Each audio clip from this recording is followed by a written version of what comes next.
The silver iPhone slipped from my trembling fingers and clattered onto Nathan's mahogany desk, the screen still glowing with contact names that made my world collapse in an instant.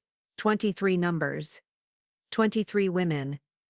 Each entry more devastating than the last. Future wife 1. Future wife 2, and at the very bottom, the one that shattered my heart completely. Current wife, delete, after Christmas. My name wasn't even worth typing out. Before we jump back in, tell us where you're tuning from, and if this story touches you, make sure you're subscribed, because tomorrow I've saved something extra special for you. The morning started like any other Tuesday in December. Portland's winter rain drummed against the windows of our Laurelhurst home, while I gathered the energy to tackle Nathan's disaster of a home office. He'd been complaining for weeks about needing his workspace organized before his year-end client presentations, but somehow the task always fell to me. As usual, I should have seen the patterns earlier. The late nights at the office that stretched into dawn, the mysterious phone calls he'd take in another room, voice dropping to hushed whispers when I walked by. The way he'd started calling me roommate instead of wife when talking to his colleagues, claiming it was just office humor. The gradual shift from passionate kisses goodbye to distracted pecks on the cheek. If I was lucky. But love makes you blind to red flags, doesn't it? Especially when you're busy convincing yourself that this is just a rough patch, that marriage requires work, that the man you fell for 4 years ago is still there underneath the growing distance. Nathan had left early that morning for what he called emergency meetings with the Peterson account. I'd learned not to question these sudden emergencies anymore. The fights weren't worth the energy, and honestly, I'd grown tired of feeling like a nagging wife. So I smiled, kissed his cheek, and watched him rush out with his briefcase and primary phone, leaving his office in its usual state of organized chaos. The room reflected Nathan's personality perfectly.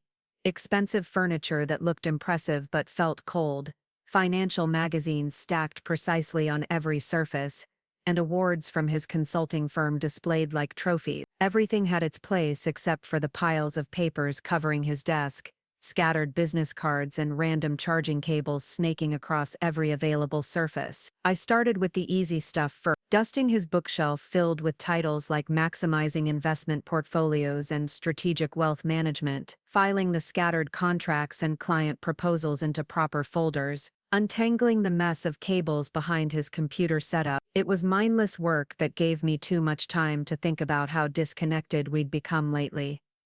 Nathan used to include me in everything. He'd come home excited about new clients, ask my opinion on investment strategies, share his dreams about expanding his practice. Somewhere along the way, those conversations had stopped. Now he came home tired, distracted, checking his phone constantly while giving me one-word answers about his day. I was organizing the bottom desk drawer when my fingers brushed against something unexpected. Hidden beneath a stack of old bank statements was a slim silver iPhone in a case I didn't recognize, not Nathan's usual black phone with the cracked screen protector he refused to replace. This one was pristine, sleek, and definitely not something he'd mentioned owning. My first thought was practical.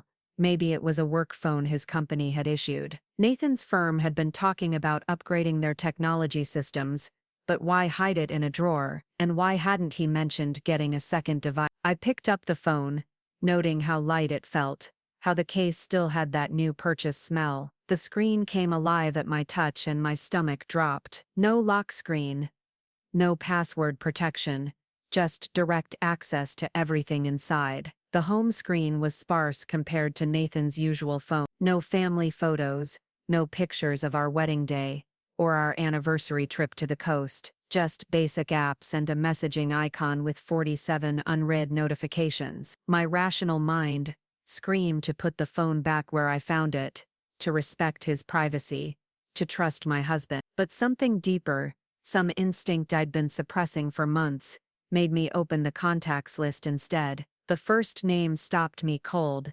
Ashley, lawyer Thursdays. Below that, Brooke, real estate, weekends only. Then Carmen, yoga instructor, flexible schedule. Each entry followed the same pattern: a woman's name, her profession, and what appeared to be availability windows. My hands shook as I scrolled further, Diana, photographer, available evenings. Elena, teacher, summer free. Francine, nurse, night shifts work. The list went on and on, each name a dagger to my chest, each profession a reminder of the elaborate planning this required. Some entries had additional notes that made my blood run cold. Gina, divorced, needs financial advice. Hannah, single mom, vulnerable. Iris, recently widowed. Inheritance. These weren't just random women. These were targets, potential victims of whatever game Nathan was playing, but the entries that destroyed me completely were at the bottom of the list. Future wife N1, Sarah, doctor, high income potential. Future wife N2, Rachel, tech executive, stock options. Future wife 30, Monica, judge, political connections. And finally, the one that made me sink into his expensive leather chair. Current wife, delete, after Christmas. Current wife, not Claire. Not even my name, just a placeholder, a temporary obstacle to be removed according to some timeline I wasn't even aware of. I stared at that entry for what felt like hours but was probably only minutes. Delete, after Christmas. It was December 15th, 10 days. He was planning to dispose of me in 10 days.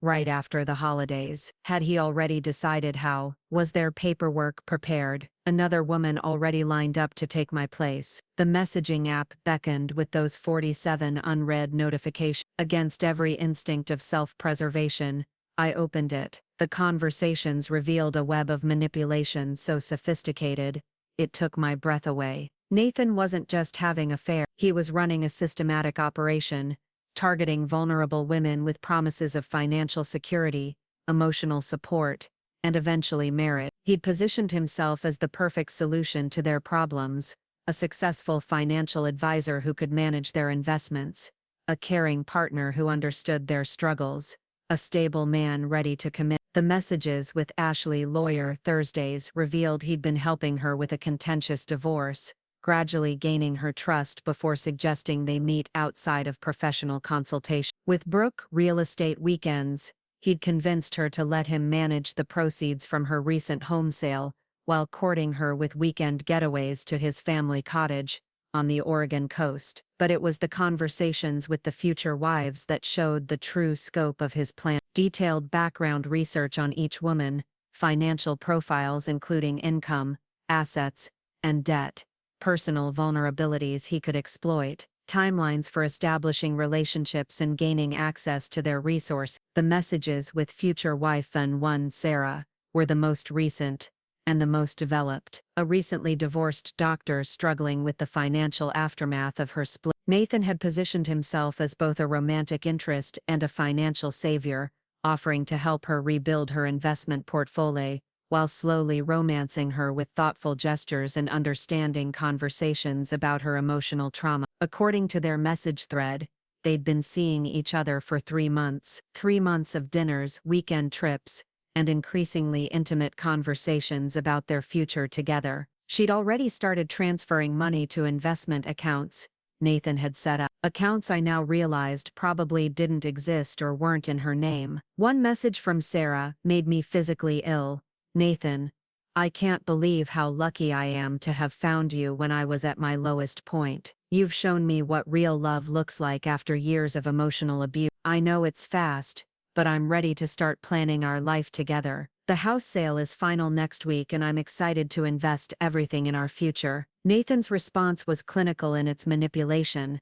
Sarah, you deserve all the happiness in the world. I'm here to protect you and your financial future. Trust me to handle everything while you focus on healing. Love you. I scrolled through months of similar conversations across multiple threads, each woman believing she'd found her salvation in Nathan Thompson, respected financial advisor and devoted partner, each being systematically prepared for financial and emotional devastation. But the conversation thread that broke me completely was labeled simply D, with no additional contact information. The messages were different here, more personal, filled with inside jokes and intimate details about our marriage that Nathan had apparently been sharing with someone else. She has no idea what's coming, one message read. Still playing the devoted wife, organizing my office like a good little assistant. It's almost sad how trusting she is. The response from Dee was encouraging and cruel. You've been planning this for over a year now. Stick to the timeline. Christmas gives you the perfect cover story.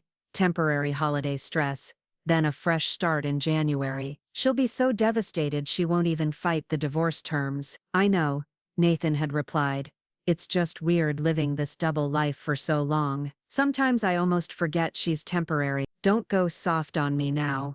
Remember what's at stake. Sarah's house sale alone will set us up for 6 months. Plus her medical practice income will keep us comfortable while we work on the others. This is bigger than just getting rid of one inconvenient wife. The pronouns in that message hit me like a physical blow. Set us up.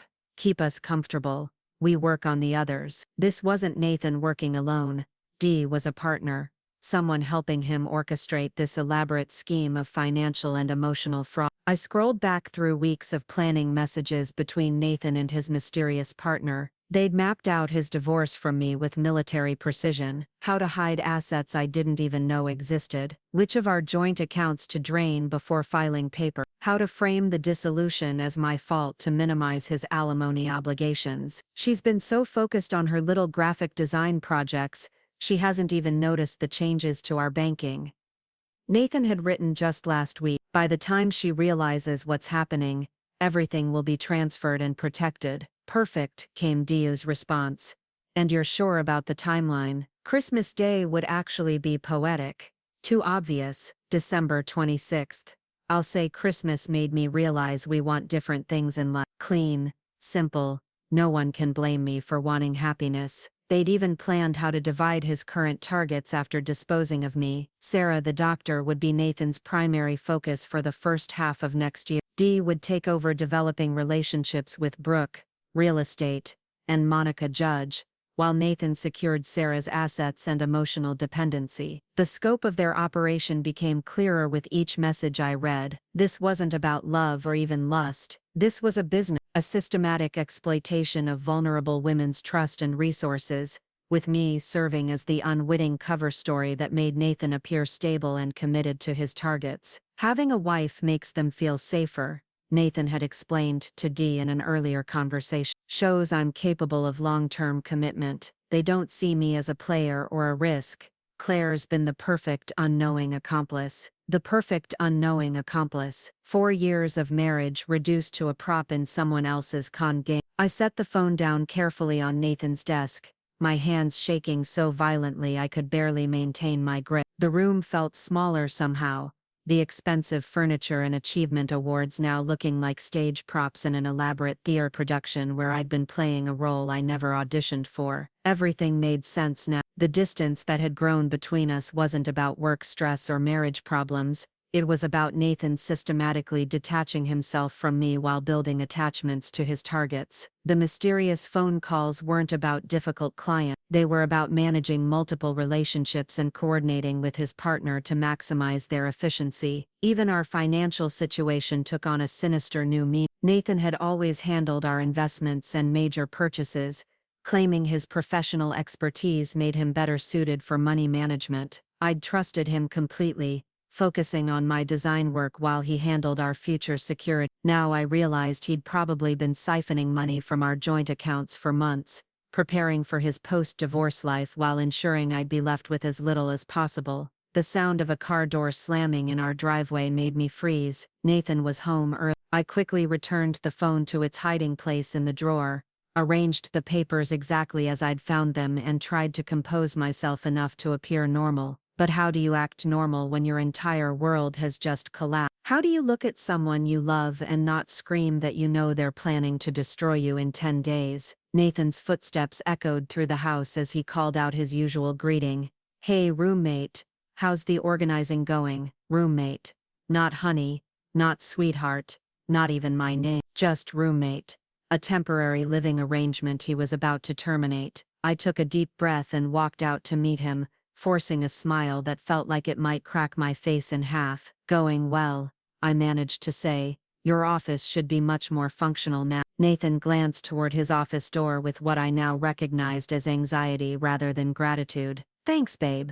You didn't move anything important, did you? I have everything organized in a specific way for my work. Of course not, I lied smooth. Just dusted and organized the surface clutter. All your important papers are exactly where you left them. He relaxed visibly, and I felt sick realizing how much trust I'd just restored in someone who was actively betraying me. Good. Hey, I might need to work late again tomorrow night. The Peterson account is requiring some additional research. He was already pulling out his regular phone, scrolling through what I now knew were probably messages from his targets or his mysterious partner. No problem, I said automatically. I'll probably visit Aunt Maggie anyway. She's been asking me to help her with some holiday preparations. Nathan looked up from his phone with an expression I couldn't quite read. Aunt Maggie? I didn't know you two had gotten close. Something in his tone made me pay attention. Nathan had always been dismissive of his elderly aunt, describing her as forgetful and prone to dramatic stories about family history. His mother and brother Derek shared the same attitude, treating Maggie like an obligation rather than a family member. She called yesterday while you were at work, I explained, seemed lonely and mentioned needing help organizing some papers. I thought it would be nice to spend time with her. Nathan's jaw tightened almost imperceptibly. Just be careful with her stories, Claire. Aunt Maggie has a tendency to embellish things, especially about family matters. She sometimes makes mountains out of molehills. I'm sure it's just holiday preparations, I said casually, but something in Nathan's reaction sparked my curiosity. Why would he be concerned about me spending time with his aunt? What stories might she tell that would worry him? Right. Well, I need to review some files for tomorrow. Nathan headed toward his office, then paused. By the way, did you happen to see an extra phone charger in there? I think I might have left one in the desk. My heart pounded, but I kept my voice steady. I didn't notice one, but I wasn't really looking through your drawers, just organizing the surface. No worries, probably just misplaced it. But he was already heading into his office, undoubtedly to check on his hidden phone and make sure I hadn't discovered anything. I waited until I heard his office door close before allowing myself to breathe properly. The conversation had revealed something important. Nathan was worried about me spending time with Aunt Maggie, which meant Maggie might know things about Nathan that could be useful, things that might help me figure out how to survive what was coming in 10 days. As I stood in our living room, surrounded by the Christmas decorations I'd put up just last weekend while Nathan worked late, I realized this was more than just discovering an affair or even financial betrayal. This was about survival. Nathan and his partner had been planning my destruction for over a year, systematically preparing to leave me emotionally devastated and financially ruined while they moved on to their next targets. But now I knew, and maybe, just maybe, Aunt Maggie knew things too. For the first time since finding that phone, I felt something other than devastation. I felt the stirring of determination. They thought they had me figured out, the trusting wife, the perfect unknowing accomplice, the woman who would be too heartbroken to fight back effectively. They were about to learn how wrong they were. I drove through Portland's rain-soaked streets toward Aunt Maggie's Victorian home on Southeast Hawthorne, my mind racing with questions and my heart still pounding from the morning's discovery. Preparing and narrating this story took us a lot of time, so if you are enjoying it, subscribe to our channel. It means a lot to us. Now back to the story. The windshield wipers beat a steady rhythm that matched my anxious thoughts. What did Nathan fear about Maggie's stories? What family matters could she embellish that would make him uncomfortable? Maggie Hayes lived in a charming blue and white Victorian that had been in the Thompson family for 3 generations. The house sat among towering oak trees, their bare December branches creating intricate shadows against the pale winter sky. Despite its age, the property was immaculately maintained, from the freshly painted wraparound porch to the carefully tended garden beds that would bloom spectacularly come spring. I'd always liked Nathan's aunt, though our interactions had been limited to brief encounters at family gatherings. She was sharp-witted and observant, with eyes that seemed to catch details others missed. At 78, Maggie moved with the careful precision of someone who refused to let age define her limitations. Her silver hair was always perfectly styled, and she had a wardrobe of vintage dresses that made her look like she'd stepped out of a 1950s photograph. What struck me most about Maggie was how differently she treated me compared to the rest of Nathan's family. His mother was politely distant, his brother Derek was dismissively friendly, but Maggie always seemed genuinely interested in my work, my thoughts, my perspective on things. She asked real questions and listened to the answers with an attention that made me feel valued. Now, as I parked in her driveway and gathered the courage to walk up those familiar porch steps, I wondered if her attention had been more purposeful than I'd realized. Maggie opened the door before I could knock, as if she'd been watching from her front window. She was dressed in a deep green wool dress with a string of pearls, looking like she was prepared for an important occasion rather than a casual afternoon visit. "Claire, dear, come in. Out of this dreadful weather." Her voice carried the slight authority of someone who had spent decades as a high school librarian, but her smile was warm and welcoming. "I have tea ready, and fresh cookies from that bakery on Division Street you mentioned liking." The interior of Maggie's house reflected her personality perfectly. Every room was thoughtfully decorated with antique furniture, family photographs spanning decades, and bookshelves filled with well-worn volumes. The living room where she led me featured a beautiful stone fireplace, with a crackling fire, comfortable chairs arranged for conversation, and side tables covered with carefully organized papers. "Sit wherever you're comfortable, dear. I imagine you could use something warm after being out in this weather." Maggie bustled toward the kitchen, moving with the efficient energy of someone half her age. As I settled into a wingback chair near the fire, I noticed the papers on the nearby table weren't random documents or bills. They were old photographs, newspaper clippings, and what appeared to be legal documents, all arranged in neat stacks with handwritten labels. My graphic designer's eye immediately recognized the organization of someone creating a comprehensive presentation or timeline. Maggie returned with a silver tea service that looked like a family heirloom, complete with delicate china cups, and a plate of cookies that smelled heavenly. She poured tea with the practiced grace of someone who had been hosting properly for decades, but her eyes kept glancing toward the organized papers on the table. "I hope you don't mind Earl Grey. It's always been my favorite for afternoon conversation." She handed me a cup and settled into the chair across from me, her posture straight and alert. Though I suspect this might be more than a social visit, her directness caught me off guard. "What makes you say that?" Maggie's blue eyes, so similar to Nathan's, but infinitely warmer, studied my face with the intensity of someone who had spent years reading people. "You have the look of someone who's discovered something unpleasant." The same expression I wore when I first started suspecting things about my dear nephew weren't quite what they seemed. The words hung in the air between us, loaded with implication. I set down my teacup carefully, afraid my shaking hands might cause a spill. "Suspecting what thing?" "That depends entirely on what you've discovered, dear. But given that Nathan specifically warned Derek yesterday that you might be coming to visit me, and given the urgent tone of that conversation, I imagine you've stumbled across something significant." My stomach dropped. "Nathan talked to Derek about me visiting you?" "Oh yes, called him quite early this morning, apparently. Derek phoned me around 10 to suggest I might want to limit our conversation to holiday planning and avoid discussing family history." Maggie's laugh held no humor. "The Thompson men have always underestimated my hearing. Derek assumed I was in another room when he told his girlfriend Emma the real reason for the call." She reached for one of the stacks of papers on the table, her movements deliberate and confident. "According to what Derek shared with Emma, Nathan is concerned that I might tell you stories about his previous relationships. Stories that might upset you unnecessarily, particularly given the timing." "The timing?" My voice came out as barely a whisper.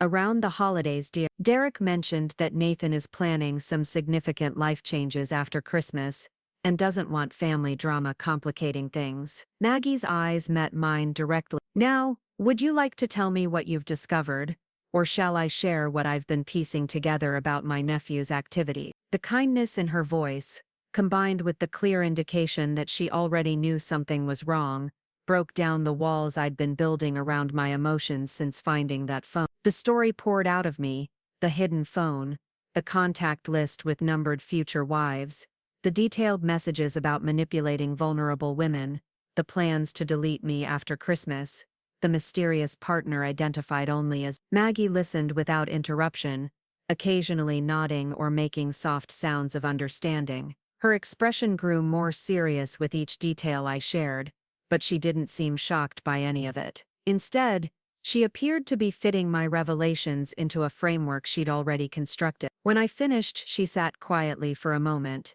then reached for another stack of papers from the table. "Claire, dear, what I'm about to show you will be difficult, but it's important you understand the scope of what you're dealing with. Nathan's current scheme isn't his first attempt at this particular type of fraud." She spread several newspaper clippings across the coffee table between us. The headlines made my blood run cold. Local financial advisor under investigation for investment fraud. 3 women file complaints against Portland money manager.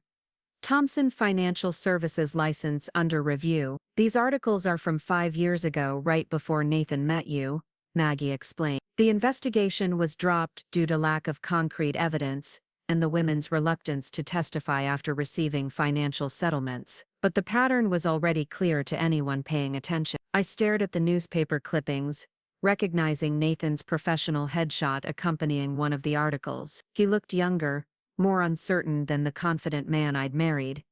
"How did you get these?" "I've been keeping track of Nathan's activities since he was a teenager, not out of malice, but out of concern for the family's reputation, and honestly for his potential victims." Maggie's finger traced the edge of one article. "Nathan has always been charming and manipulative, but after his father's death when he was 16, those traits became more focused and dangerous." She pulled out a photograph of a much younger Nathan with an older man I didn't recognize. "This is Nathan's father, my brother James, a wonderful man who worked hard to provide for his family and always tried to see the best in people. When James died in that car accident, Nathan was devastated, but also seemed to interpret his father's death as permission to abandon the moral principles James had tried to instill." "Nathan rarely talks about his father," I said, studying the photograph. The resemblance was strong, but where Nathan's expressions often carried a calculated quality, his father's face in the photo radiated genuine warmth. "That's because James would have been horrified by what Nathan became. Within a year of the funeral, Nathan was stealing money from his mother's purse, lying about his grades, and manipulating his teachers with sob stories about his grief. By college, he'd learned to target fellow students who had access to family money or trust funds." Maggie showed me another set of documents, credit reports, bank statements, and what appeared to be legal correspondence. "After the investigation 5 years ago, I hired a private investigator to help me understand the full extent of Nathan's activity. What we discovered was a pattern going back over a decade. The documentation revealed a systematic approach that was chillingly familiar. Nathan would identify women going through vulnerable periods, divorces, deaths in the family, job losses, health crises. He'd position himself as both a romantic interest and a financial solution, gaining access to their resources while building emotional dependency. When he'd extracted maximum value, he'd disappear, often leaving his victims too embarrassed or financially devastated to pursue legal action. But why hasn't anyone stopped him?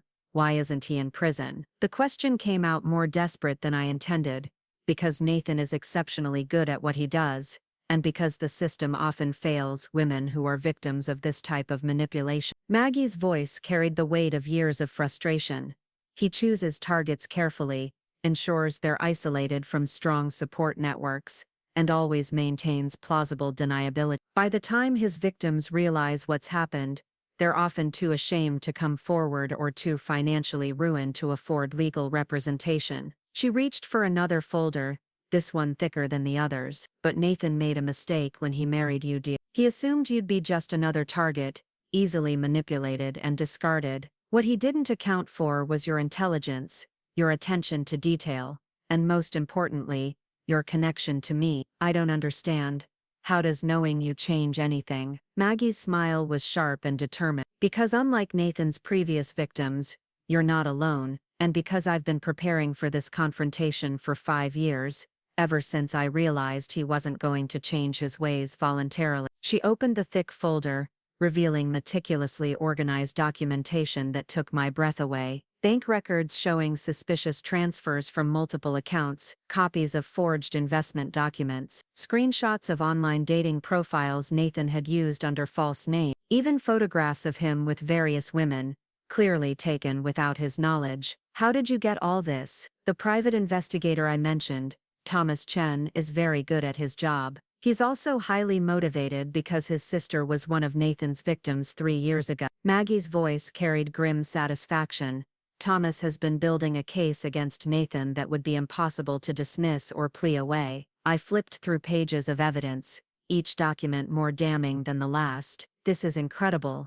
You could have had him arrested years ago. I could have. Yes, but Thomas advised patience. We needed to catch Nathan in the act of a current scheme, with victims willing to testify and evidence that couldn't be explained away as misunderstandings or consensual arrangements. Maggie leaned forward, her eyes intent. Claire, dear, you've just provided us with the final piece we needed. The phone, exactly. Those text messages provide direct evidence of premeditation, conspiracy, and ongoing fraud. Combined with what Thomas has already documented, we can not only stop Nathan but ensure he faces real consequences this time. The implications were staggering. Not only was there a way to protect myself from Nathan's planned destruction, but there was an opportunity to prevent him from victimizing other women. What about his partner? The person he's been messaging as D. Maggie's expression dark. That's actually the most troubling part of Nathan's evolution. In his previous schemes, he worked alone. Having a partner suggests he's become more ambitious and more dangerous. Thomas believes D. might be Derek. Derek? Nathan's brother? The suggestion seemed impossible. Derek had always struck me as immature and self-absorbed, but not malicious. Think about it, dear. Derek has access to Nathan's personal information, knows his schedule and habits, and has been struggling financially for years despite his job at the marketing firm. He'd be the perfect inside partner for someone planning elaborate fraud schemes. The more I considered it, the more sense it made. Derek's sudden interest in Nathan's business activities over the past year, his newfound financial stability, despite no apparent promotion or new income source. The way he'd always seemed to know things about Nathan's work that even I didn't know. If Derek is involved, that means Nathan's mother might know something too, I said, thinking out loud. Possibly, though I suspect Linda remains willfully ignorant as long as her lifestyle isn't threatened. She's always enabled Nathan's behavior while avoiding responsibility for the consequences. Maggie's tone carried decades of family frustration. But you're right that Derek's involvement expands the scope of what we're dealing with. She reached for her phone, a surprisingly modern smartphone that seemed at odds with her vintage aesthetic. I'm going to call Thomas and arrange a meeting. We need to move quickly now that you've discovered the phone. Nathan will likely accelerate his timeline if he suspects you know anything. As Maggie made her call, I studied the evidence spread across her coffee table, the meticulous documentation, the careful organization, the years of patient investigation. This wasn't the work of a forgetful old woman prone to dramatic story. This was the methodical approach of someone who understood exactly how dangerous Nathan was and had been preparing to stop him. When she finished her call, Maggie turned back to me with renewed energy. Thomas can meet us tomorrow morning at his office. He wants to examine Nathan's phone and begin the process of identifying and protecting his current targets. What do I do in the meantime? How do I act normal around Nathan when I know what he's planning? Very carefully, dear. Nathan is most dangerous when he feels trapped or exposed. We need to maintain the illusion that nothing has changed while Thomas finalizes the legal strategy. Maggie reached across the table and squeezed my hand. But Claire, you need to understand something important. Once we set this in motion, there's no going back. Nathan will lose everything, and he'll know you were responsible. The weight of that reality settled over me like a heavy blanket. I can't let him keep destroying people's lives. Those women in his contact list, they have no idea what's coming. No, they don't, and that's why we have to act. Maggie's voice carried the determination of someone who had been waiting years for this moment. But I want you to be prepared for what Nathan will do when he realizes he's been caught. He won't accept responsibility or show remorse. He'll blame you, threaten you, and try to manipulate you into backing down. What if he tries to hurt me? Then we'll be ready for that too. Thomas has experience with these situations, and we'll make sure you're protected. Maggie stood and walked to an antique secretary desk in the corner of the room. She returned with a small device that looked like a thick pen. This is a recording device. Thomas gave it to me years ago when I first started investigating Nathan. I want you to have it. She showed me how to activate the device with a simple button press. Keep this with you at all times. If Nathan becomes suspicious or threatening, record everything. His own words will be the most powerful evidence against him. As the afternoon wore on, Maggie shared more details about Nathan's history and the investigation Thomas had been conducting. The scope of the fraud was far larger than I'd imagined. At least 12 women over 8 years with financial losses totaling over $500,000. Several had been left bankrupt, one had lost her home, and another had attempted suicide after discovering the extent of Nathan's betrayal. The most heartbreaking part, Maggie said as she walked me to the door that evening, is that Nathan genuinely believes he's entitled to what he takes. He sees these women as resources to be harvested, not as human beings with their own dreams and struggles. How do you live with knowing someone in your family is capable of such cruelty? By ensuring he faces consequences for his actions, dear, and by making sure his victims receive justice, even if it comes years later. Maggie handed me a manila envelope. These are copies of everything we discussed today. Hide them somewhere Nathan would never look. If anything happens to me or to Thomas, make sure this information reaches the police. The drive home gave me time to process everything I'd learned. Nathan wasn't just planning to divorce me and steal our savings. He was a career criminal who had been destroying women's lives for nearly a decade. The man I'd fallen in love with, the person I'd shared my bed and my dreams with for 4 years, was someone I'd never really known at all. But for the first time since finding that hidden phone, I felt something other than despair. I felt purpose. Tomorrow Thomas Chen and I would begin the process of bringing Nathan's empire of manipulation crashing down. The women in his contact list would be warned and protected, his future victims would be spared, and Nathan would finally face real consequences for his actions. As I pulled into our driveway and saw Nathan's car already there, I took a deep breath and prepared to give the performance of my life. Just one more night of pretending to be the trusting wife while actually being the architect of his downfall. Nathan was in the kitchen when I entered,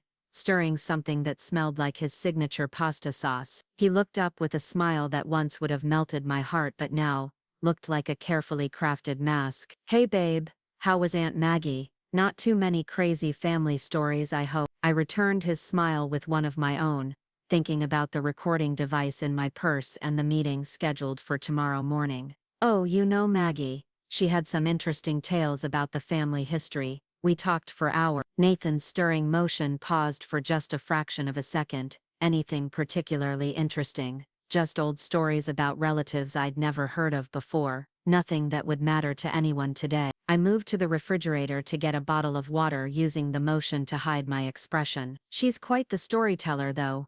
Very detailed memory for someone her age." "Right. Well, you know how elderly people can be. Sometimes they remember things differently than they actually happen." Nathan's voice carried a subtle warning. "It's best not to put too much stock in old family gossip." Of course, I agreed easily, though it's sweet how much she cares about family. She kept asking about you, wanting to make sure you're taking care of yourself with all the stress at work. Nathan relaxed visibly, apparently satisfied that Maggie had stuck to safe topics. "She's always been protective of the family, sometimes a little too protective, if you know what I mean." I knew exactly what he meant now. Maggie had been the only person in Nathan's family willing to acknowledge his true nature and take action to stop him. Her protective instincts had been focused on his potential victims, not on preserving his reputation. "Dinner smells wonderful," I said, moving closer to examine his cooking. "What's the occasion?" "No occasion. Just thought it would be nice to have a quiet evening together. We've both been so busy lately." Nathan's arm slipped around my waist in a gesture that felt possessive rather than affectionate. "I've missed spending time with my wife." "Why? Not roommate this time." Apparently he was making an effort to be more convincing. Or perhaps he was savoring these last few days before executing his plan. "That sounds perfect," I said, allowing myself to lean into his embrace while my mind raced with everything I'd learned about the man holding me. I've missed this too. As we sat down to dinner, Nathan seemed more attentive than he'd been in months. He asked about my design projects, complimented my hair, even suggested we plan a weekend getaway after the holidays. All of it felt hollow now, like watching an actor perform a role he'd grown tired of playing. But I matched his performance perfectly, playing the loving wife while mentally preparing for tomorrow's meeting with Thomas Chen. By this time next week, Nathan's carefully constructed world would be in ruins, and his victims would finally have their justice. The irony wasn't lost on me that Nathan had taught me everything I needed to know about deception and manipulation. He just hadn't realized I'd been paying attention. Thomas Chen's office occupied the third floor of a converted warehouse in Portland's Pearl District.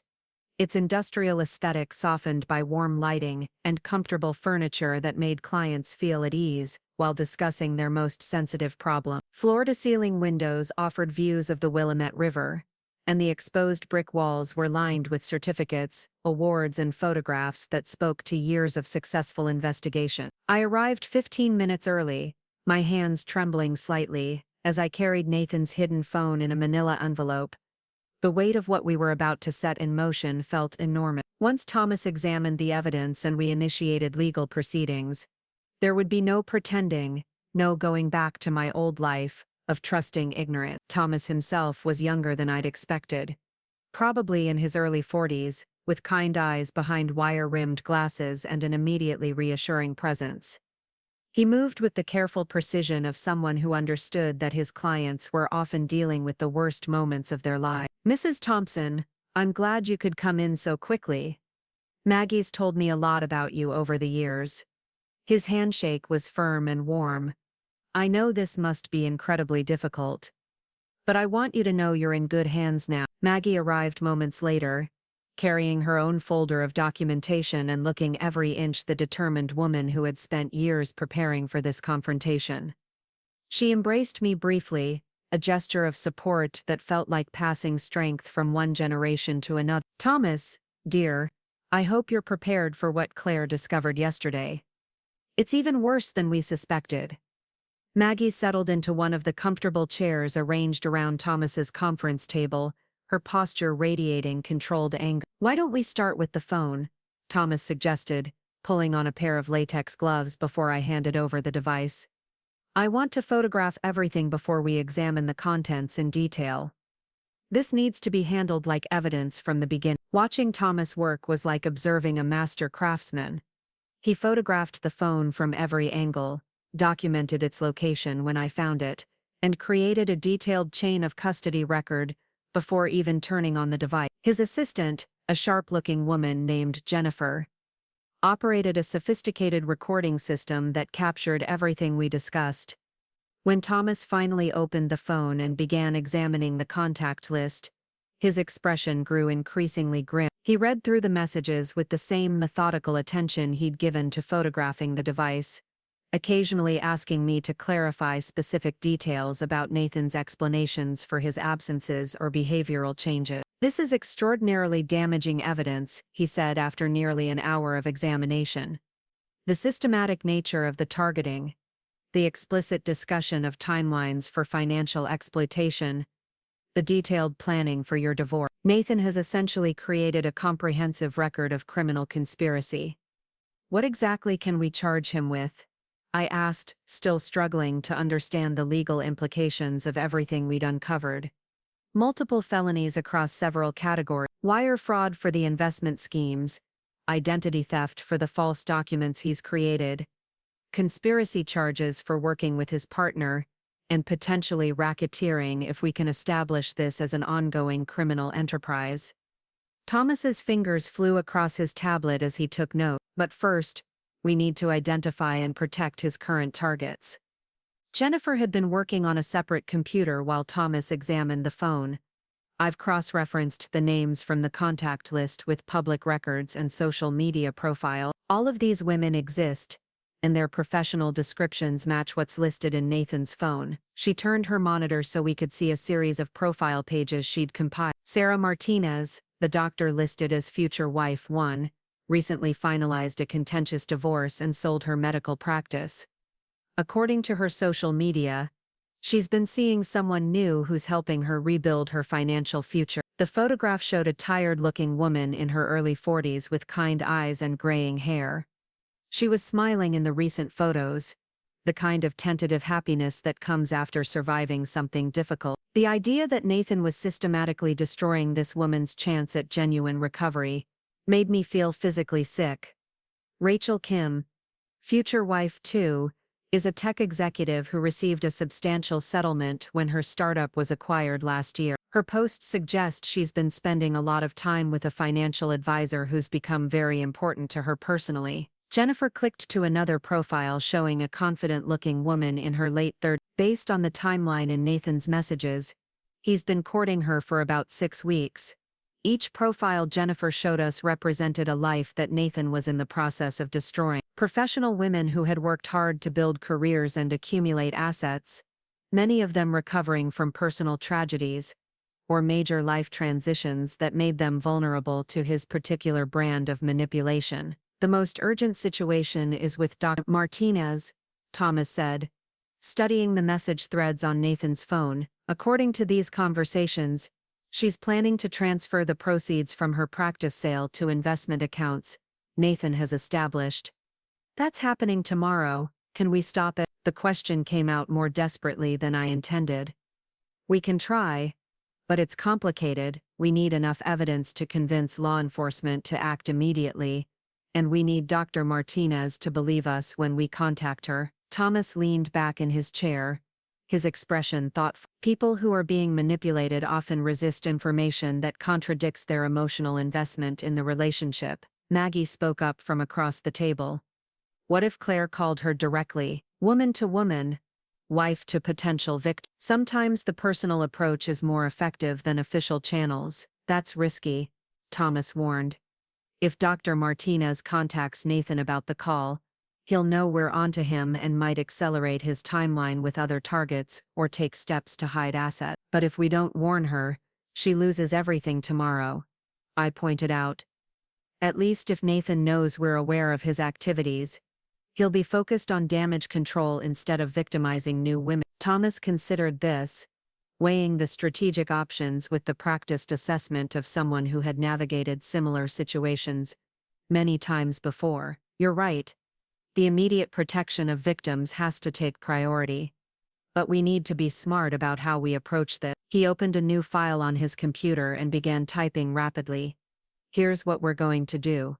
Claire, you'll call Dr. Martinez this afternoon with a very specific script designed to prompt her to ask Nathan direct questions about his background. We're not going to accuse him directly, which might trigger her defensive instincts. Instead, we're going to give her information that allows her to discover inconsistencies herself. What kind of information? Details about Nathan's previous business practices that she can verify independently, his professional license status, the complaints filed against him 5 years ago, discrepancies in his claimed track record. Thomas pulled up several official websites on his computer. If she's as intelligent as her professional background suggests, she'll start investigating on her own once she has specific things to look for. Jennifer was already preparing a detailed research packet for Dr. Martinez, complete with links to verifiable public records and official documents. I'm also going to create anonymous tips for the other women on Nathan's target list. Nothing that directly accuses him,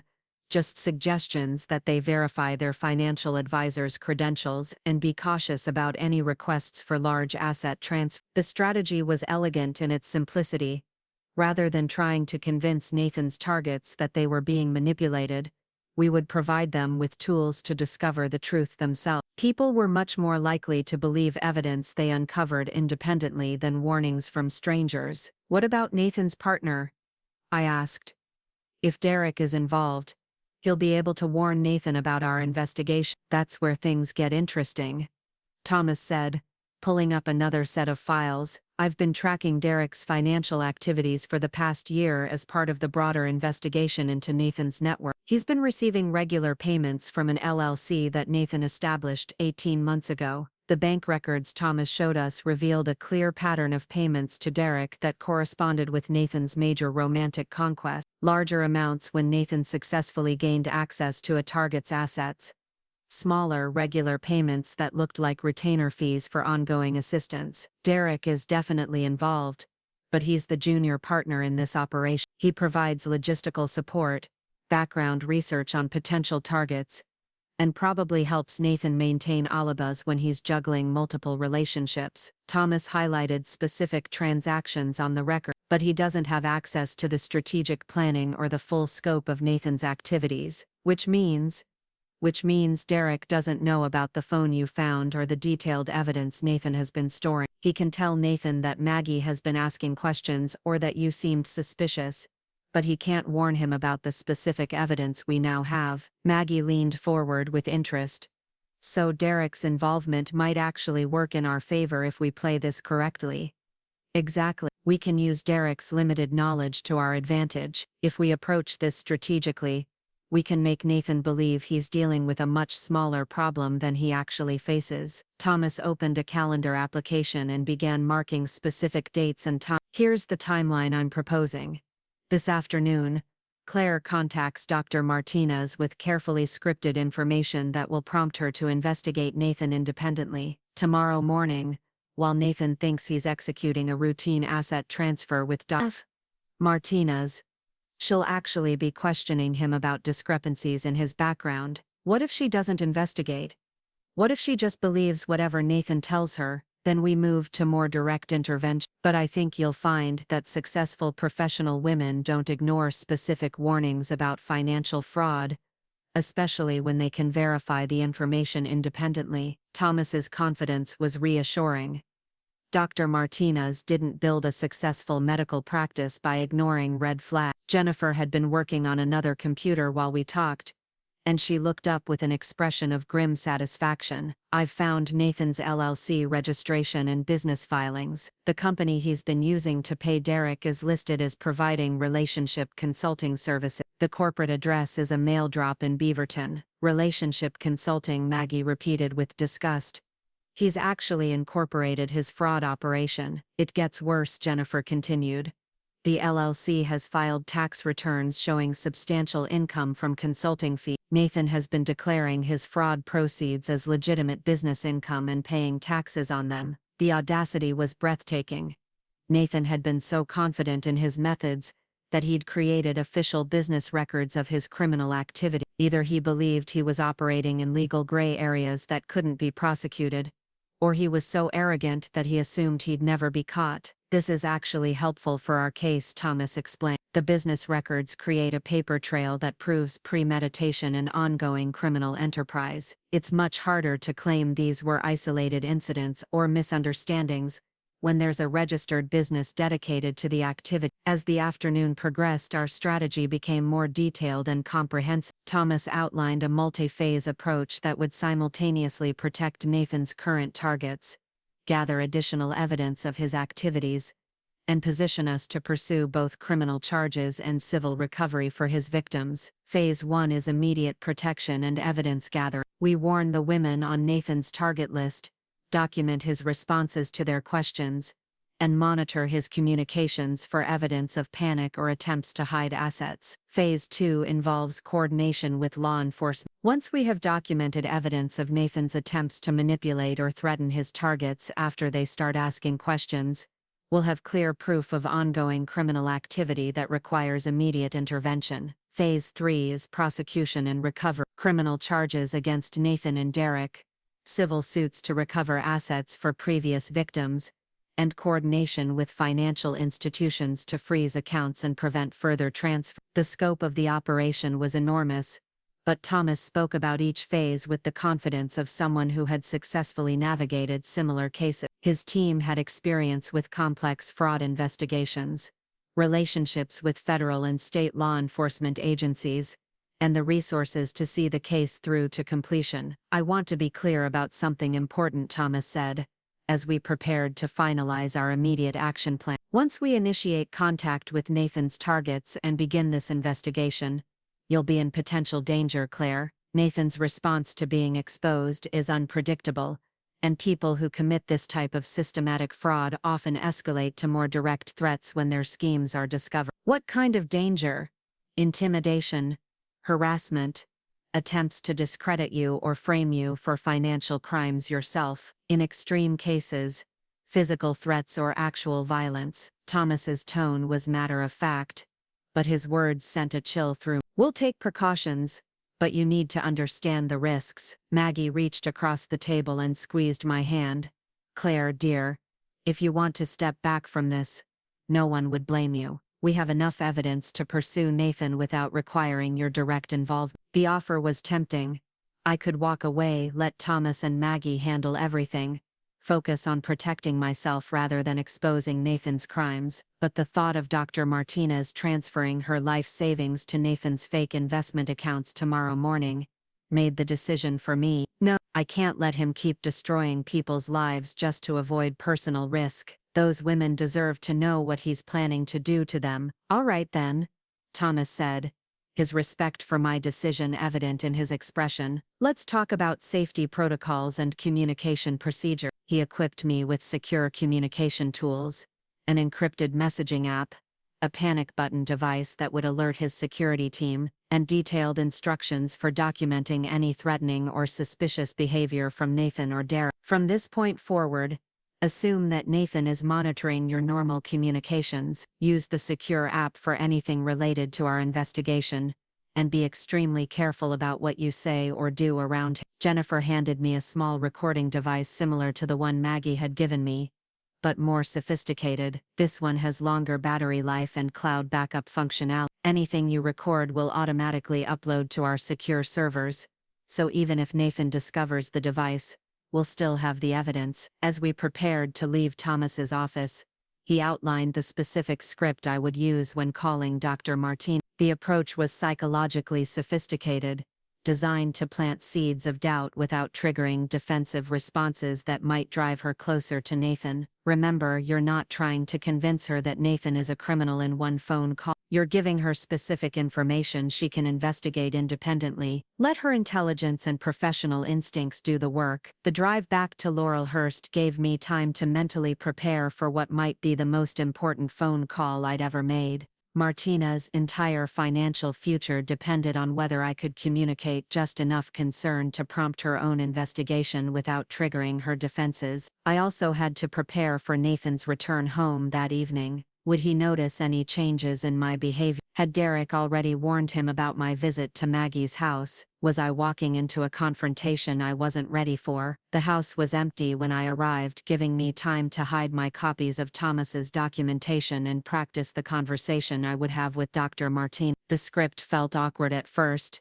but as I rehearsed it, the words began to feel more natural and genuine. At exactly 4 o'clock, I dialed the number Jennifer had provided. Dr. Martinez, my name is Claire Thompson. You don't know me, but I believe you've been working with my husband Nathan on some financial planning. I'm calling because there are some things about his professional background that I think you should be aware of before making any major financial decision. The conversation that followed would determine whether we could save at least one of Nathan's victims, and whether our carefully constructed plan would succeed or spiral into dangerous chaos. Dr. Martinez listened with the careful attention of someone who had learned not to ignore potential warnings. Her questions were sharp and specific, exactly what Thomas had predicted from someone with her professional background. By the end of our conversation, she had a list of specific public records to research and a much clearer understanding of the red flags she should be watching for. Mrs. Thompson, I can't thank you enough for calling. I was planning to finalize some major financial transfers tomorrow, but I think I need to do some additional research first. As I hung up the phone, I felt a surge of satisfaction mixed with apprehension. We had successfully planted the seeds that would protect Martinez, but we had also set in motion a chain of events that would inevitably lead to a confrontation with Nathan. The sound of his car in the driveway announced that the next phase of our plan was about to begin. Nathan walked through the front door with his usual confident stride, but something in his expression suggested the day hadn't gone exactly as planned. He looked tired, frustrated, and when he saw me in the living room, his smile seemed forced. "Hey babe, How was your day? His tone was casual, but his eyes were scanning my face with an intensity that made me glad I'd spent the afternoon practicing my performance. Quiet day at home. Just worked on some design projects. How were your meetings? I kept my voice light and interested, the same tone I'd used for months when asking about his work. Complicated. Some clients are asking more questions than usual about procedures and documentation. It's probably just year-end nervousness, but it's making everything take longer than expected. The timing couldn't be coincidental. Dr. Martinez had already started her investigation, and Nathan was feeling the effects. Our plan was working faster than Thomas had anticipated. That sounds frustrating. Anything I can help with? Nathan's laugh had an edge I'd never heard before. Unless you've suddenly become an expert in financial regulations, probably not. But thanks for asking. He headed toward his office, ostensibly to work, but probably to check his hidden phone and see if any of his targets had sent concerning messages. I waited until I heard his office door close before activating the recording device. Thomas had given me whatever happened next. We would have evidence of Nathan's responses as his carefully constructed world began to collapse around him. The real game was just beginning. The next morning arrived with an unusual stillness that felt like the calm before a storm. Nathan had been restless all night, checking his phone repeatedly and making hushed calls from the bathroom that he thought I couldn't hear. By dawn, his agitation was obvious despite his attempts to maintain his usual routine. I made coffee and breakfast while monitoring the secure messaging app Thomas had given me. Updates were coming in steadily from Jennifer, who had been tracking the responses from Nathan's targets throughout the night. Dr. Martinez had spent hours researching Nathan's background and had already canceled her morning appointment to review additional documentation. 2 other women on his contact list had begun asking their own questions about his credentials and investment strategy. Nathan emerged from his office looking haggard, his usually immaculate appearance slightly disheveled. His expensive suit couldn't hide the tension in his shoulders or the dark circles under his eyes that suggested he'd gotten very little sleep. "Big day today?" I asked casually, refilling his coffee cup while studying his expression. "Could be. Several important client meetings that could make or break some major deals." His voice carried forced optimism, but his hands trembled slightly as he reached for his cup. "The Peterson account is finally ready to move forward, and Dr. Martinez is supposed to finalize her investment strategy this morning." The mention of Dr. Martinez sent a thrill of anticipation through me. Based on Jennifer's updates, Martinez had discovered the complaints filed against Nathan 5 years ago, and had found discrepancies in his claimed credentials. She was walking into their meeting, armed with specific questions that Nathan wouldn't be able to answer convincingly. "That sounds promising. I know how hard you've been working on building those relationships." I managed to inject genuine enthusiasm into my voice, thinking about how hard he'd been working to manipulate and deceive those women. Nathan's phone buzzed with an incoming message, and I watched his face carefully as he read it. His expression shifted from tired optimism to confusion, then to something approaching panic before he managed to control his features. "Everything okay?" I asked innocently. "Martinez wants to reschedule our meeting until this afternoon. She says she needs time to review some documentation." Nathan's attempt at casual dismissal didn't quite work. Probably just being thorough. Doctors tend to be detail-oriented about financial decisions. Another message arrived almost immediately, and this time, Nathan's poker face failed completely.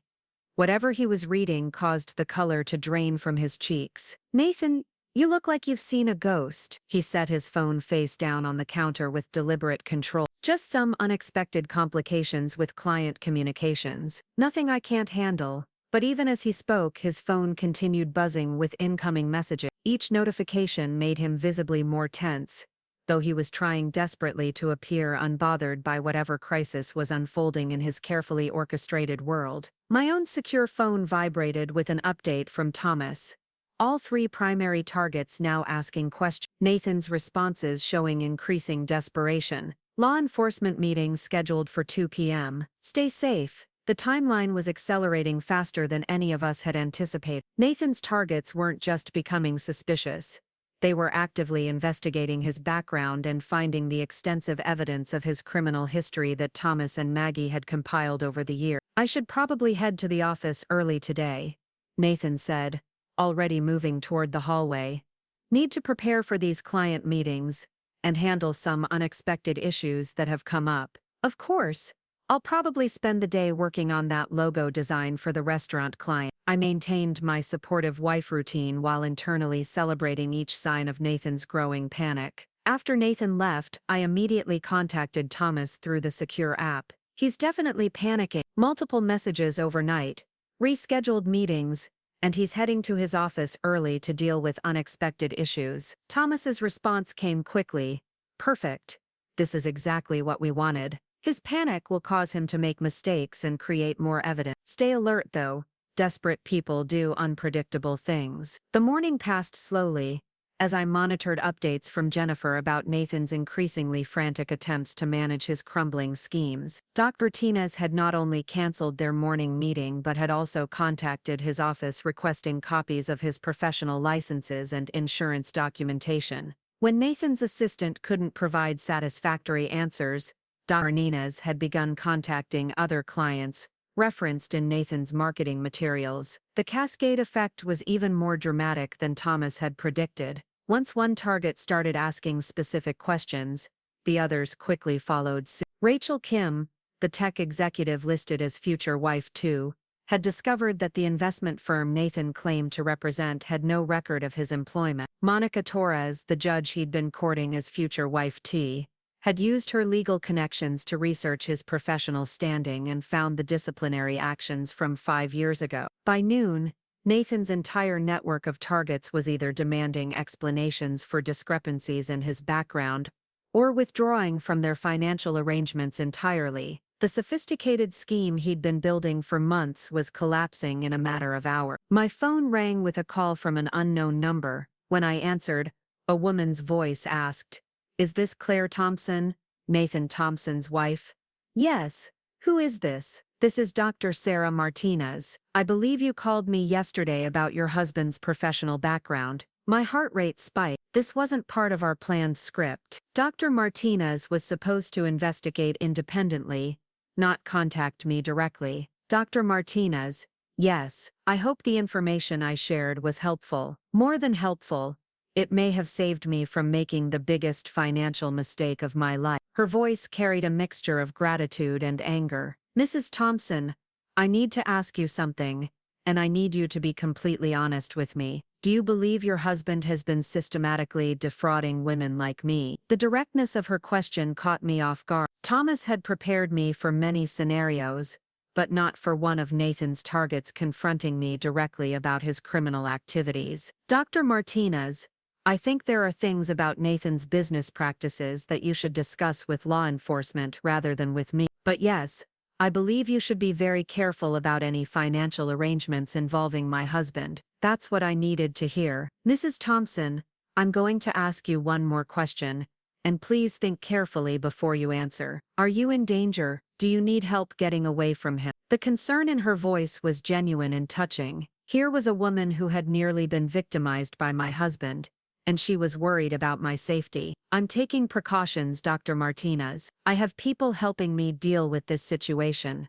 "Good, because I called Nathan's office this morning to confront him about the discrepancies I found in his background. He became extremely agitated when I started asking specific questions about his credentials and previous clients. The man who has been courting me for months with gentle understanding completely disappeared. What I saw instead was someone capable of real cruelty." "What did he say?"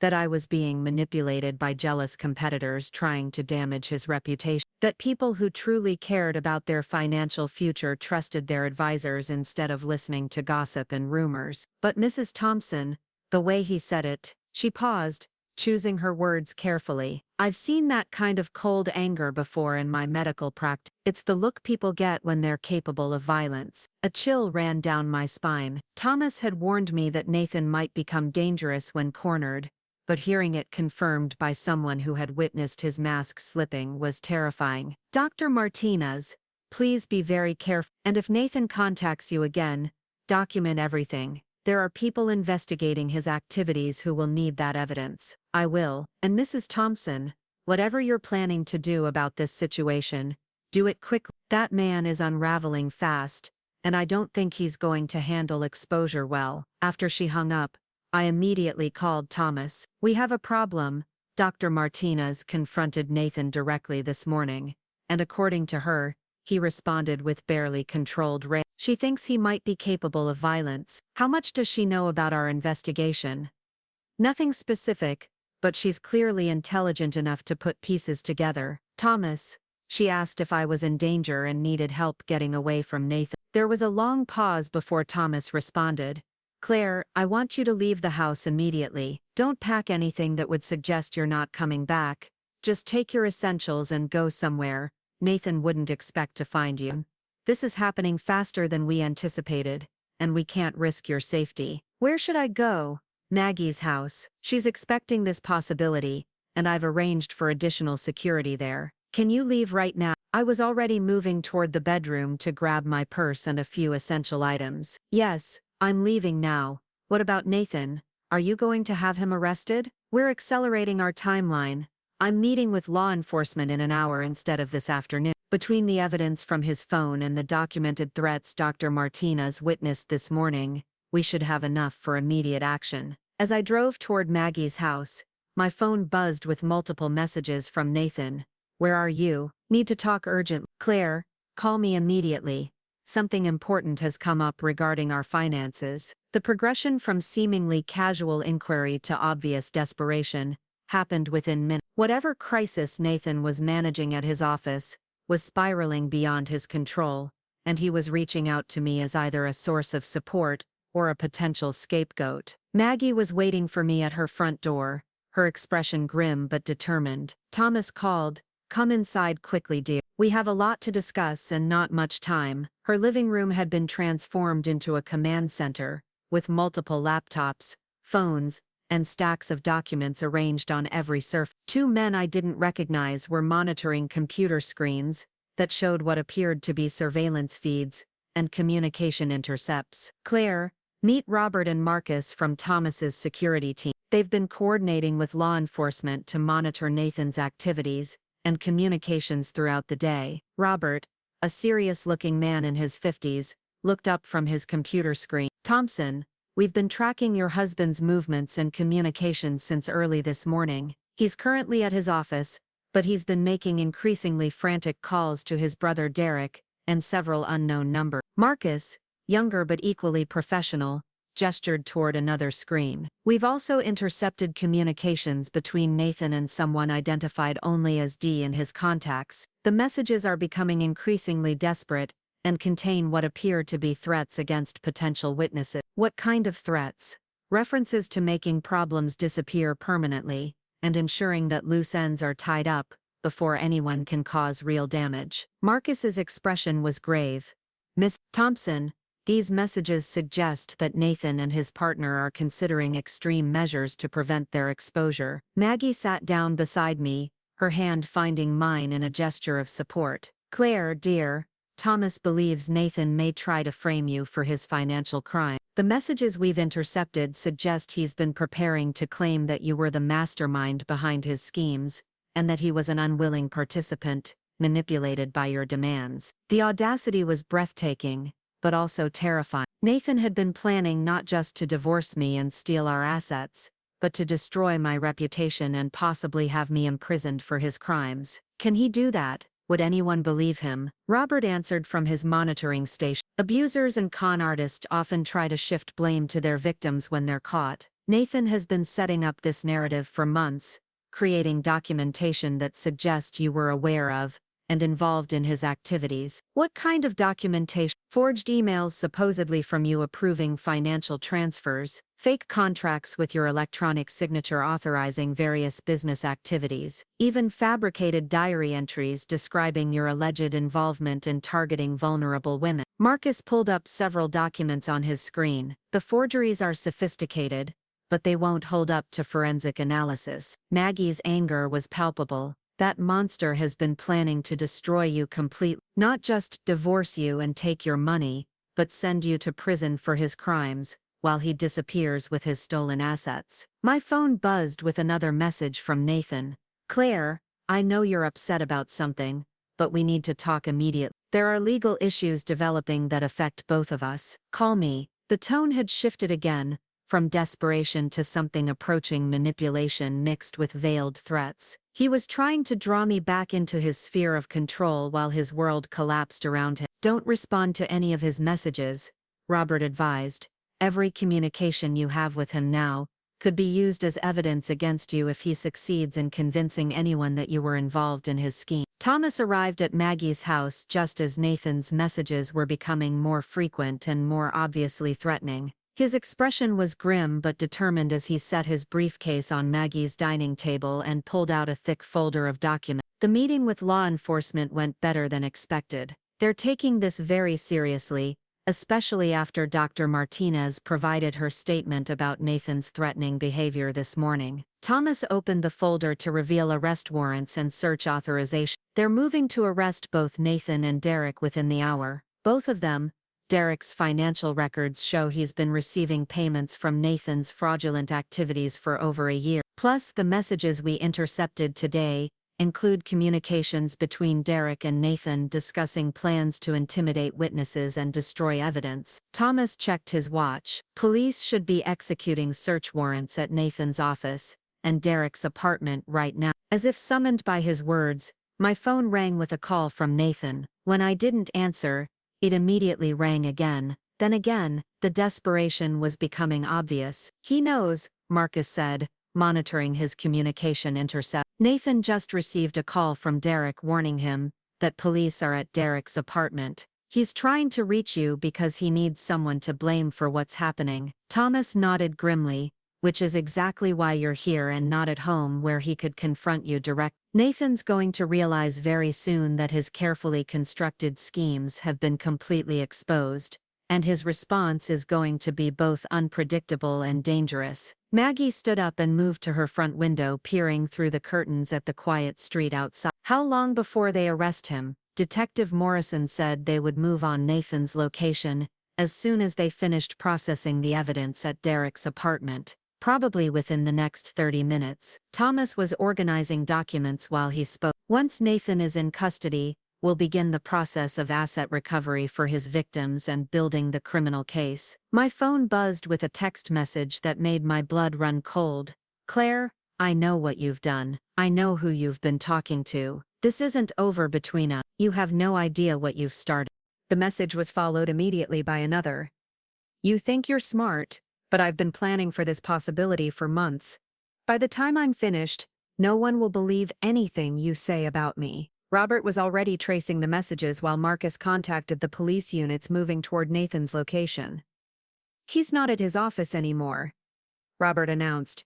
The GPS on his phone shows he's mobile, heading west toward the residential area. Toward our house, I realized with growing alarm. Thomas was already on his phone with Detective Morrison, updating the police on Nathan's location and apparent intentions. They're rerouting units to intercept him before he reaches your neighborhood. But even as he spoke, my phone rang with another call from Nathan. This time, I could hear sirens in the background when his voicemail greeting played, suggesting he was aware that law enforcement was pursuing him. Claire, his recorded voice was cold and controlled, completely different from the charming man I'd married or even the desperate person who had been sending frantic messages all morning. You've made a very serious mistake. I hope you understand the consequences of what you've chosen to do. The transformation was complete, the mask of the loving husband, the successful businessman, the smooth manipulator had finally fallen away entirely. What remained was someone capable of the systematic destruction of multiple women's lives. Someone who had been planning to frame his own wife for his crimes. Someone who now felt cornered and dangerous. Thomas ended his call with the police and turned to address all of us. Detective Morrison confirms they have visual contact with Nathan's vehicle. He's been pulled over approximately 2 miles from your house, Claire. They're making the arrest now. The relief that flooded through me was overwhelming. After days of fear, planning, and careful maneuvering, Nathan was finally facing consequences for his actions. The women he had targeted were protected. The evidence of his crimes was secure. The man who had been planning to destroy my life was in police custody, but Thomas's expression remained serious. This is just the beginning, Claire.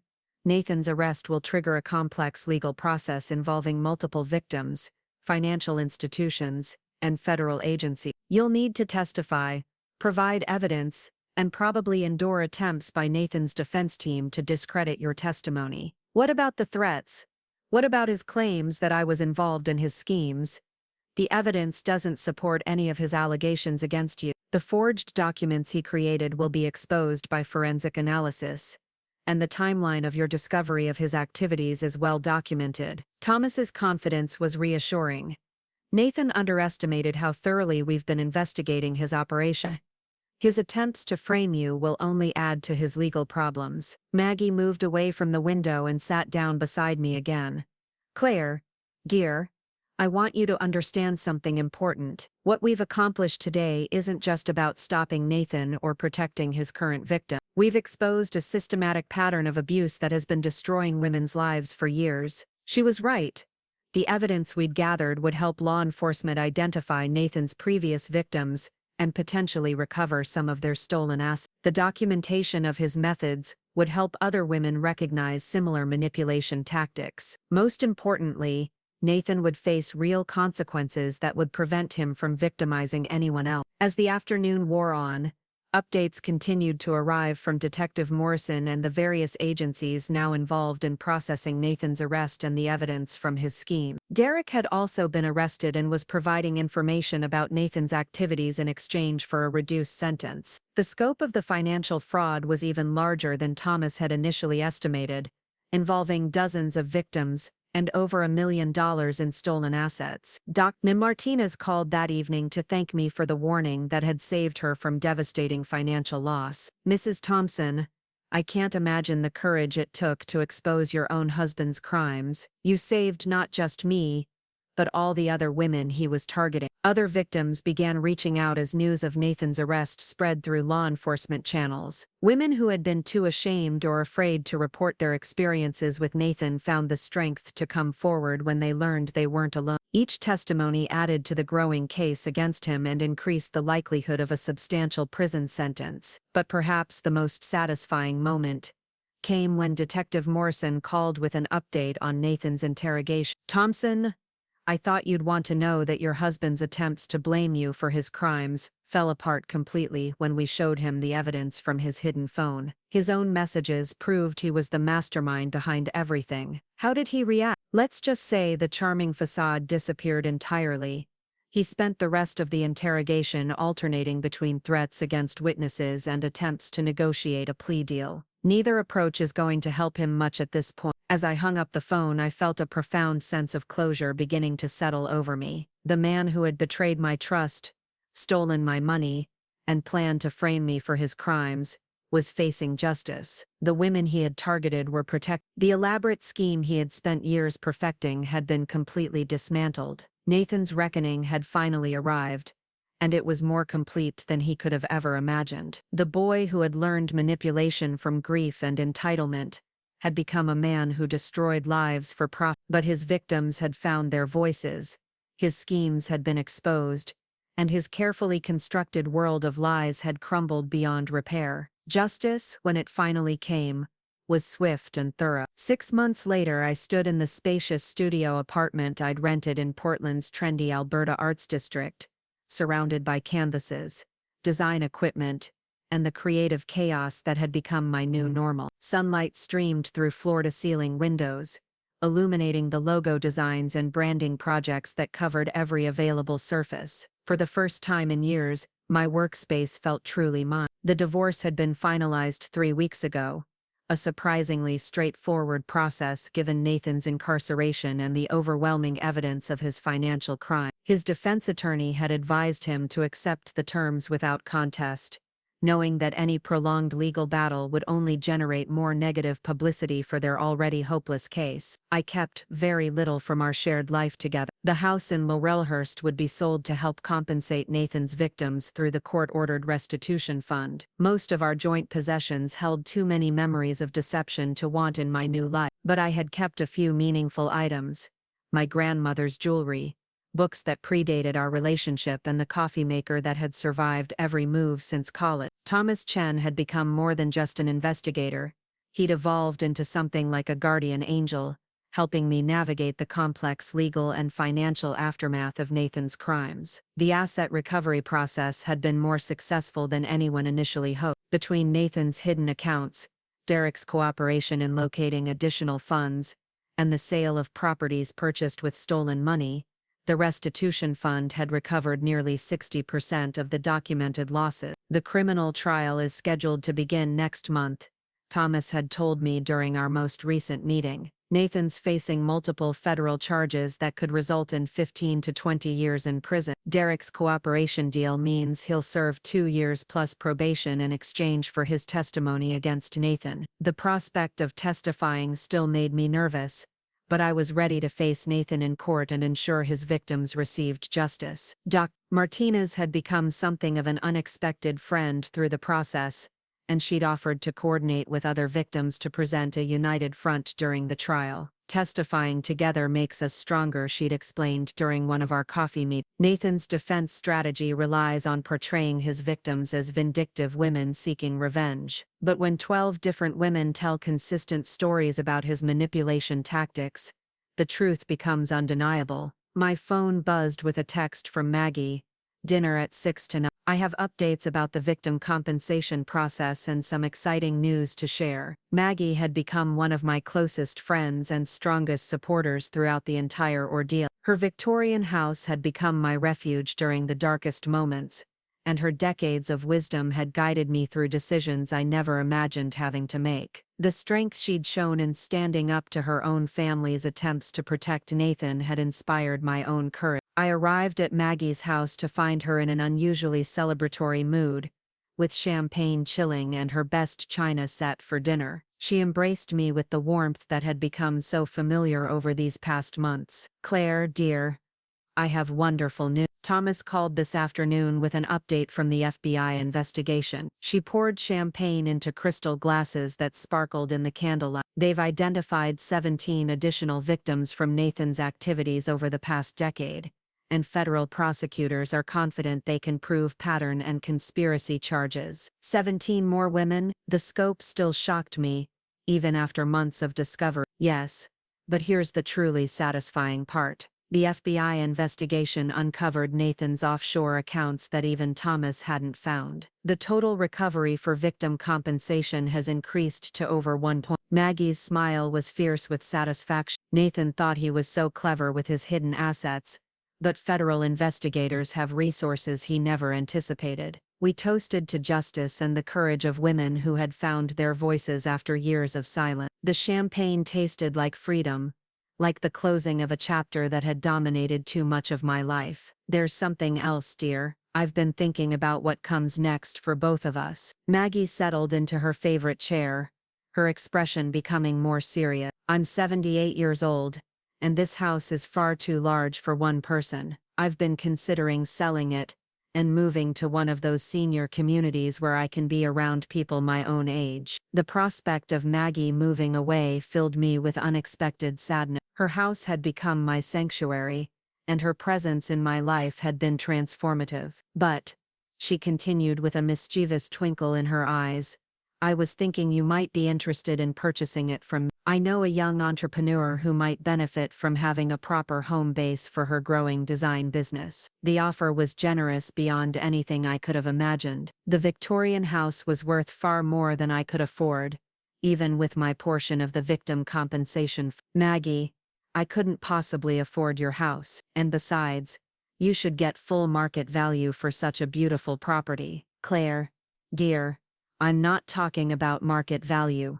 I'm talking about family value." Her voice carried the authority that had made her such an effective librarian for decades. "You've become the granddaughter I never had, and this house deserves to be occupied by someone who will love it and fill it with purpose." She explained her proposal over dinner. She would sell me the house for a price I could manage with the compensation funds and a reasonable mortgage. In exchange, I would help her transition to her new living situation and ensure the house maintained its character and history. "Plus," she added with obvious pleasure, The carriage house in the back would make a perfect design studio. You could live and work in the same place, just like artists have done for centuries. The idea was appealing beyond description. The house already felt like home in ways my sterile rental apartment never could. Having my studio in the carriage house would allow me to expand my business and take on larger projects. Most importantly, it would keep me connected to Maggie and the community she'd built around her. I need to think about it, I said, though my heart had already made the decision. Of course, dear.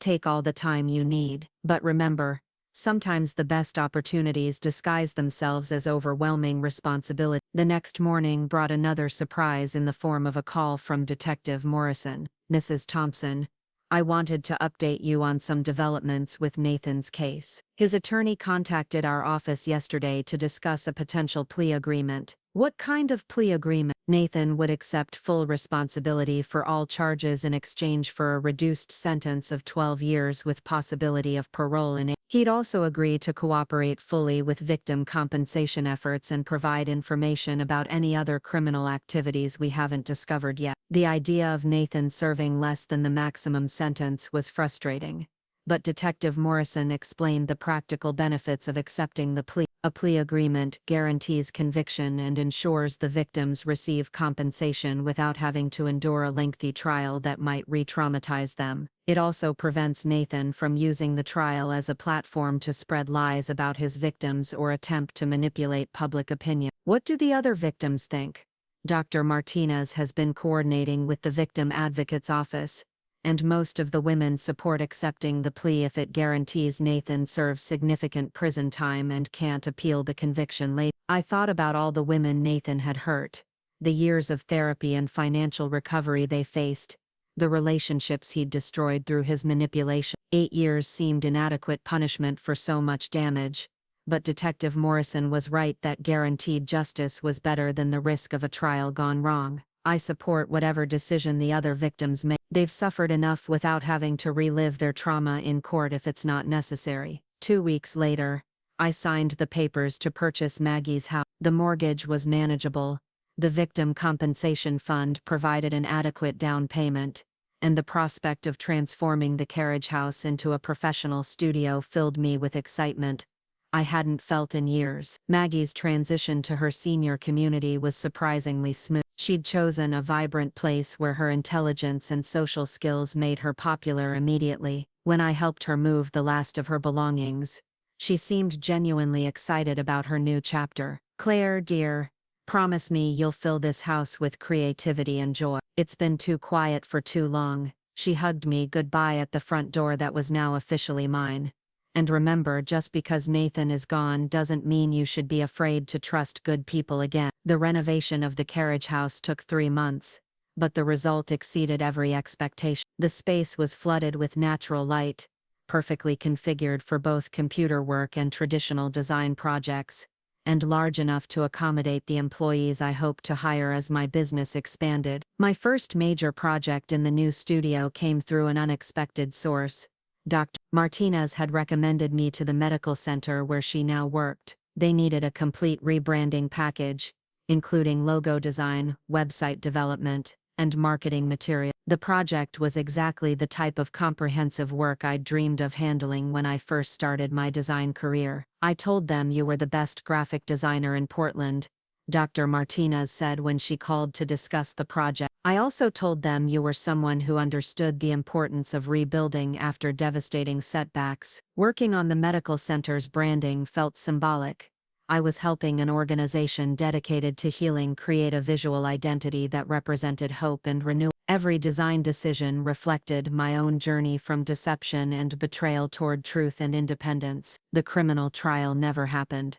Nathan accepted the plea agreement 3 days before jury selection was scheduled to begin. The courtroom was packed with his victims when he stood before the judge to formally accept responsibility for his crimes. I chose not to attend the hearing, but Dr. Martinez called afterward to describe Nathan's appearance and demeanor. He looked smaller somehow, like all the confidence and charm had been drained out of him. When the judge asked if he understood the consequences of his actions, he just nodded without speaking. Did he show any remorse? That's hard to say. He looked defeated, but I couldn't tell if he was sorry for what he'd done or just sorry he'd been caught. Dr. Martinez paused thoughtfully.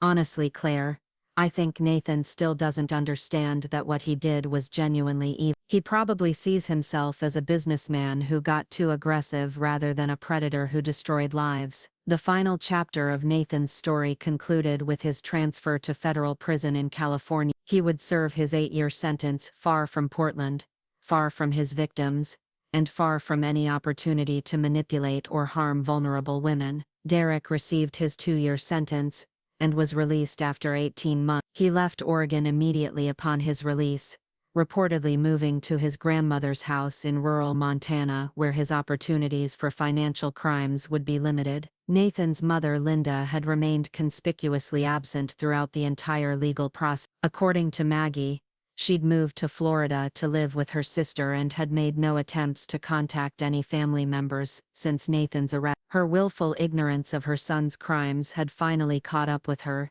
leaving her isolated from the community she'd once dominated through social connections and perceived respectability. On the 1-year anniversary of finding Nathan's hidden phone, I hosted a dinner party for the women who had become my chosen family through surviving his crimes. Dr. Martinez brought wine and stories about her new romance with a fellow physician who had no connection to financial service. 2 other victims had driven up from California to celebrate their own recoveries and new beginnings. Maggie attended via video call from her senior community, where she'd organized a support group for elderly people dealing with financial abuse. Nathan's crimes taught us all something important, she said from her laptop screen. Predators count on their victims staying isolated and ashamed, but when we share our stories and support each other, we become stronger than any manipulation. As my guests shared updates about their healing journeys, successful therapy experiences, and rebuilt financial security, I realized how profoundly Nathan's arrest had changed all our lives for the better. We'd stopped being victims and become survivors, advocates, and friends. My design business had grown beyond anything I'd imagined possible during my marriage. The referrals from satisfied clients had created a steady stream of projects, and I'd hired 2 part-time employees to help manage the workload. The Carriage House studio had become a hub of creativity and productivity that reflected everything I'd learned about building something authentic and valuable. More importantly, I'd begun dating again. Jonathan was a high school teacher I'd met through a client project, someone whose gentle humor and genuine kindness felt revolutionary after years of Nathan's calculated charms. We'd been seeing each other for 3 months, taking things slowly while I continued healing from the trauma of my marriage. I admire how you've rebuilt your life, Jonathan had told me during one of our weekend walks through the neighborhood. It takes incredible strength to survive what you went through and still be willing to trust new people. Trust was indeed the biggest challenge of my recovery. Nathan's betrayal had been so complete, so systematic, that rebuilding my ability to rely on others required constant conscious effort. But gradually, through relationships with people like Maggie, Dr. Martinez, and now Jonathan, I was learning to distinguish between genuine care and manipulative attention. The house itself had become a symbol of my transformation. Every room reflected choices I'd made independently, decorating decisions based on my own preferences rather than someone else's expectations. The studio bustled with creative energy and meaningful work. The garden bloomed with flowers I'd planted myself, tended with patience I'd developed through healing. Standing in my kitchen on a bright spring morning, preparing coffee with the machine that had survived every major change in my adult life, I reflected on how completely my world had transformed. 18 months ago, I'd been a trusting wife preparing for what I thought would be a routine holiday dinner. Today, I was an independent business owner, a survivor who had helped bring justice to other victims, and a woman who had learned to value her own strength and judgment. My phone buzzed with a text from Dr. Martinez. Saw the article about your design work in Portland Monthly. So proud of everything you've accomplished. The magazine feature had been unexpected, but welcome recognition for the business I'd built from nothing. The journalist had focused on my professional achievements without sensationalizing the circumstances that led to my independence, treating me as an entrepreneur rather than a victim. As I sat down with my coffee to review the day's project deadlines, I felt a profound sense of satisfaction that had nothing to do with Nathan's downfall and everything to do with the life I'd constructed from its ashes. I'd learned that liberation wasn't just about escaping someone else's control, it was about discovering your own capacity for strength, creativity and joy. The silver phone that had started this entire journey was now evidence in a federal case file, but its discovery had ultimately led to something far more valuable than justice. It had led to the realization that I was capable of protecting myself and others, of building something meaningful from destruction, and of trusting my own instincts even when they contradicted everything I thought I knew. Nathan had believed he could delete me after Christmas, dispose of me like an inconvenient obstacle to his criminal ambitions. Instead, I had deleted him from my life completely, erasing his influence while keeping the wisdom his betrayal had taught me. Recovery, I'd learned, wasn't about returning to who you were before trauma struck, it was about becoming someone stronger, more aware, and more authentically yourself than you'd ever been before. The woman I'd become would never again mistake manipulation for love, control for care, or someone else's plans for her own destiny. The phone had revealed Nathan's true nature, but more importantly, it had revealed mine. Up next, you've got 2 more standout stories right on your screen. If this one hit the mark, you won't want to pass these up, just click and check them out.